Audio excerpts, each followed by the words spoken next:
রনের দিদি দীপিকার হাতে রনকে মার খেতে দেখে ভয়ঙ্কর রেগে গেল পৃথি মণ্ডল এবং পৃথি মণ্ডল অবশেষে মুখ খুলতে বাধ্য হলো।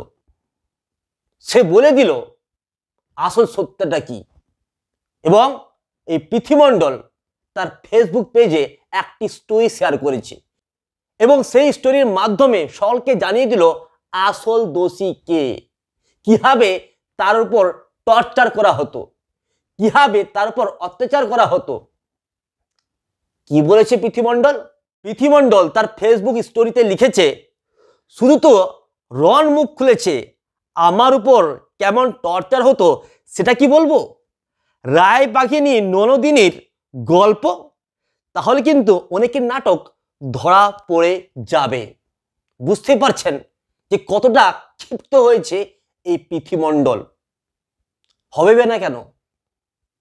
রন আজ কাঁদছে। রন নিজের হাতে যে বাড়িটা তৈরি করেছে সেই বাড়িতে সে আর যেতে পারছে না। সে রয়েছে একটি ফ্ল্যাটে, নিজের হাতে রান্না করছে, নিজের কাজকর্ম করছে এবং মাস শেষে সংসার চালানোর জন্য বাড়িতে টাকা পাঠাচ্ছে।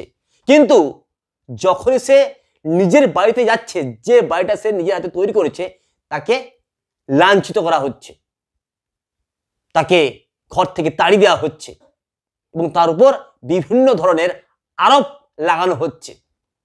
এবার ভাবুন তো, এটা দেখে কোন প্রেমিকা চুপ করে থাকতে পারে? আর পৃথি মণ্ডলও চুপ করে থাকতে পারেনি। সে মুখ খুলতে বাধ্য হয়েছে এবং সে সকলের সামনে বলে দিয়েছে যে কিভাবে তার উপরও অত্যাচার করা হতো, কিভাবে তার উপরও টর্চার করা হতো।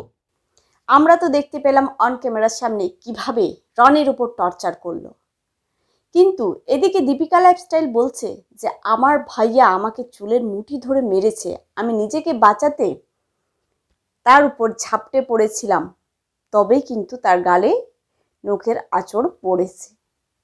এবার কার কথা সত্য কার কথা মিথ্যে কিন্তু এখানে অনেকটাই বোঝা মুশকিল। কিন্তু আমাদের অনেক অপেক্ষার পর কিন্তু আজকে মুখ খুলেছিল আমাদের পৃথি মণ্ডল। কিন্তু আবার আশা করব আর আশা রাখছি যেন আবার কিছু আমরা পৃথি মণ্ডলের মুখ থেকে কিছু শুনতে পাই ভিডিওর মাধ্যমে। এটাই কিন্তু আশা রাখবো যে কে আসল দোষী। কিন্তু যেভাবে পৃথি মণ্ডল স্টোরি দিয়েছে, এই রায়বাঘিনী ননদিনীর কথা যেভাবে লিখেছে, আজকে নিজের মুখে জানালো যে ওর উপর কতটা অত্যাচার করতো এই ননদ। আজকে আমরা দেখতে পেলাম অন ক্যামেরার সামনে এই ভাইয়ের উপর অত্যাচার হচ্ছে, নিজের বোন কিভাবে ভাইয়ের উপর অত্যাচার করছে, কিভাবে মারছে, ঘাড় ধাক্কা দিয়ে বের করে দিচ্ছে। নিজের বাড়ি তৈরি করেছে অনেক শখের, ওই যে রুমটা দীপিকার লাইফস্টাইল বসেছিল রুমটার মধ্যে, ওটা কিন্তু রন এবং পৃথির বেডরুম। সেই বেডরুমের মধ্যে কিন্তু সেই দিদি বসেছিল, এই যে বলছে না রায়বাঘিনী ননদিনীর কথা পৃথি, ওই ননদিনী যে বসেছিল রুমটায়, ওই বেডরুমটা কিন্তু পৃথি এবং রনদার। তাকে সে বেডরুম থেকে খাট ধাক্কা দিয়ে বের করে দিচ্ছে। রনদাকে কিভাবে বের করে দিচ্ছে, কিভাবে মেরেছে, সে আঁচড় কিন্তু আমরা ভিডিওর মাধ্যমে দেখতে পেয়েছি। কিন্তু এই যে আসল মুখোশটা খুলতে পারবে একমাত্র আমাদের পৃথি মণ্ডল। কে আসল দোষী, কে মিথ্যা কথা বলছে, কে সত্য কথা বলছে, কিন্তু পৃথি মণ্ডলের মুখ থেকে আমরা শুনতে পাবো। আর আশা রাখছি অবশ্যই পৃথি মণ্ডল ভিডিওর মাধ্যমেই এবার কিন্তু জানাবে আর নিজে কিন্তু মুখটাও খুলবে, এই রায়বাঘিনীর ননদিনীর মানে আসল মুখোশটা টেনে খুলে দেবে। এটাই আশা রাখবো পৃথি মণ্ডলের কাছে। অনেকেই বলছে নাটক করছে, এরা ভিউজের খেলা খেলছে, কিন্তু এটা দেখে মনে হয় না যে এরা নাটক করছে, ভিউজের খেলা খেলছে। ওদের মধ্যে কিছু একটা হলেও একটু হলেও ঝামেলা বেঁধেছে, যার কারণে আজকে সোশ্যাল মিডিয়ায় সেটা কিন্তু চলে এসছে। সেটা কিন্তু তাদের আর পারিবারিক নেই, এটা কিন্তু সোশ্যাল মিডিয়ায় চলে এসছে ব্যাপারটা। এটাই বলবো, আজকে যে পৃথি মণ্ডল স্টোরিটা দিয়েছে সেটা একটু হলেও কিন্তু সত্যতা আছে, যার কারণে আজকে স্টোরিটা দিয়েছে। আমরা জানতে পেরেছিলাম যে প্রীতি কিন্তু চুপ করে বসে থাকার মেয়ে নয়।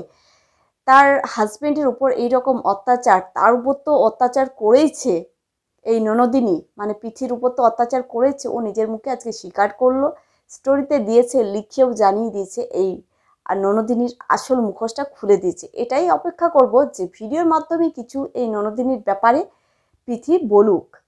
আর রনকে এভাবে আমরা দেখতে পাচ্ছি না, রনের উপর সত্যি খুবই অত্যাচার হচ্ছে।